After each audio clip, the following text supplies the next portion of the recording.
Спонсор сегодняшнего видео – международная платежная платформа Payoneer позволяет предпринимателям, онлайн-продавцам и фрилансерам получать и отправлять платежи так же легко, как в вашей стране. Сам пользуюсь и вам рекомендую. Ссылка в описании. Добрый день, уважаемые зрители. В ремонте нетбук Acer Aspire One. С проблемкой не включается. Вот я уже частично разобрал. Нажимаем на кнопочку. И никакого результата. Ну, для начала давайте померяем, подходит ли питание. 19 вольт есть. Далее давайте посмотрим, что у нас на кнопочке.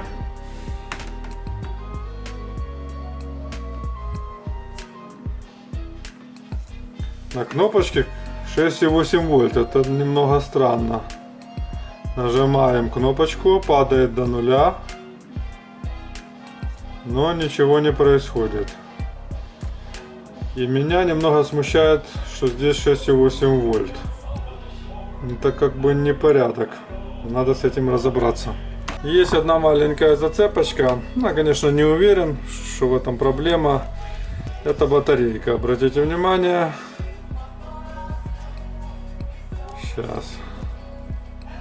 На ней 2,8 вольта. Ну, как бы маловато. Ну, надо подкинуть, проверить. Может, действительно проблема в батарейке. Припаял временно вот такую батареечку от системника, от десктопной платы. Но пробуем включить. Подал питание. Ничего не происходит. Дело не в батарейке.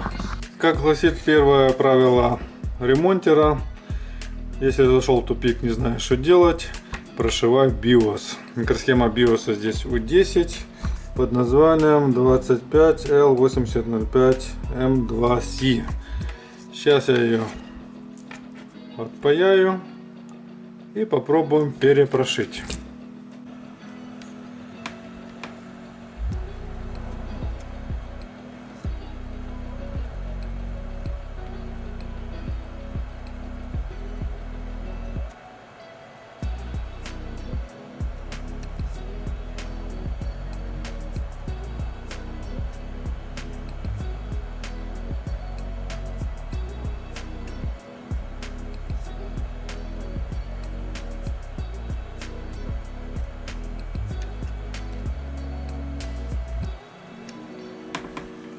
Отпаяли. 400 градусов, поток воздуха средний. С помощью своего программатора RT809F я прошился, так сказать, скачал прошивку на Audit, ремонт Audit, вот .net, out.net. Скачал, все прошил, как вы видите, все окей. Ну, теперь осталось назад запаять микросхему. Ну вот, берем и запаиваем все на место.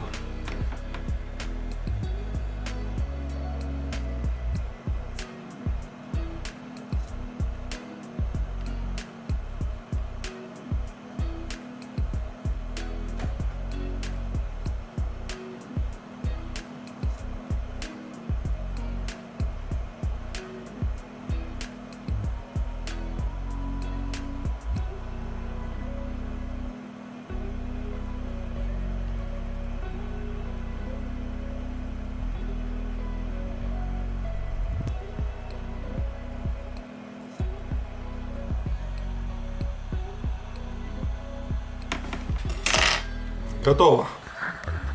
Микросхема запаяна. Подключил питание. И пытаемся включить. Нажимаем на кнопочку. И ничего не происходит. Как говорится, ноль на массу. Думаем дальше. Я тут начитался форумов. И на одном форуме человек пишет, что была точно такие симптомы. Не включалось, не было питания, не было потребления. И был неисправен конденсатор PC35. Вот я беру внутрисхемный измеритель емкости, становлюсь на PC35, 109 микрофарад, как бы нормально. Но есть конденсатор PC30. Вот я на него становлюсь, 29 микрофарад. Как-то это подозрительно мало. Не в нем ли случайно проблема? Сейчас, наверное, качну схему и посмотрю, какая здесь должна быть емкость. И если больше, то отпаиваем, меряем в выпаянном состоянии. Качнул я схему на LA5141P. И вот нашел PC30. И по идее это 150 микрофарад у нас. А мой приборчик, внутрисхемный измеритель емкости, показывает, сколько там, 30 микрофарад. Как-то немного меньше, чем надо. В общем, надо бы сейчас его отпаять и померить. Отпаял я конденсатор. Давайте с вами его померяем. И видим, что он в норме. 142 микрофарада. Все хорошо, фокус не удался. Запаиваем на место. Происходит интересная вещь. Запаял я на место конденсатор этот PC30 и решил опять проверить его. Что ж там с емкостью у нас на данный момент? Проверяю. 160 микрофарад. Проверяю. 160 микрофарад. То есть до того, как я его паял, было 30 микрофарад. После того, как я его выпаял и запаял на место, стало 160. Возможно, сейчас, кстати, надо подключить питание и посмотреть, что-то изменилось или нет. И, возможно, в результате пайки восстановился какой-то контакт в конденсаторе, и он опять стал нормально работать. Я сейчас подключу питание, проверю. Если плата запускается, то ищем другой конденсатор и меняем. Так, питание подключено. Давайте пробуем включить. Нажимаем кнопочку. Загорелся светодиод. Ток потребления 0,44 ампера. То есть плата у нас, по идее, включилась. Заработала. Ну все. Сейчас ищем другой конденсатор, потому что этот может со временем опять, так сказать, забарахлить. И проверяем полностью ноутбук. Так, подключили питание, частично собрали, нажимаем кнопочку, загорелся светодиод, смотрим на экран, но картинки нет. Картинка отсутствует. Ну, есть идея вернуть старую прошивку. Сейчас возьму программатор, отпаяю микросхему и верну старую прошивочку. Значит, смотрите, какой любопытный факт. Это подаю питание, нажимаем кнопочку, загорается зеленым, картинки нету, отсутствует. Берем память, берем мою проверочную память, вставляем. Подключаем питание. Нажимаем кнопочку. Вуаля! Картинка появилась. То есть получается или какое-то дикое совпадение, что конденсатор и плюс еще память неисправна на 2 гига. Или же клиенты передо мной носили какую-то мастерскую, там не смогли сделать и подсунули дохлую память. В общем, надо сейчас позвонить, разобраться. Чудеса какие-то. Очередной раз ставил родную память, и как бы все работает, все хорошо. Но на всякий случай сейчас почищу резиночкой контакты. Непонятно, то работает, то не работает. Вставляем. Подключаем питание, нажимаем на кнопочку, смотрим, заработал. Ну ладно, будем считать, что плохой контакт был, и предположим, что мы резиночкой контакт этот почистили.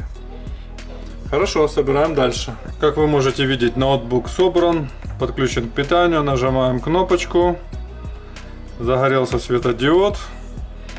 Ноутбук включился и работает. Давайте же подведем с вами итоги. Итак, неисправен конденсатор 150 микрофарад по цепи 3 вольта дежурки. То есть, как бы мы меряли на плате с помощью внутрисхемного измерителя емкости. Сначала не было емкости, потом попаяли, емкость появилась, но на всякий случай я его заменил. Второй момент. Контакты линейки памяти я почистил стирачкой.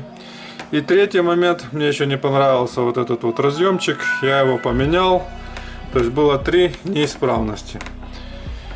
Так, сколько же мы возьмем за этот ремонт? Так, живу на Украине, у нас тут гривны.